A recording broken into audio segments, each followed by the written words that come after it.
Jadi Allah SWT sengaja menjadikan begitu supaya kita ni ada ujian lah.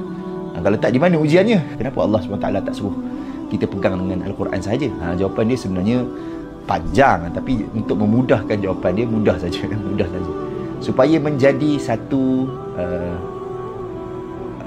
ujian kepada kita. Sebab dunia ni sebenarnya semuanya ujian. Dunia ni semuanya ujian.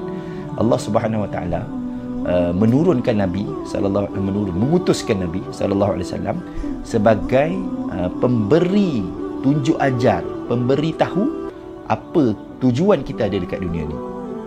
Jadi Nabi ni bagi tahu tujuan dia. Allah menurunkan pula Al-Quran sebagai satu kitab yang akan menjadi panduan kita, yang akan kekal bersama dengan kita sampailah ke akhir hayat. Tapi Allah SWT tahu ada setengah-setengah benda tu dia akan berubah. Allah SWT tahu, sebab Allah SWT maha tahu benda yang telah berlaku, sedang berlaku, akan berlaku, semua Allah SWT tahu.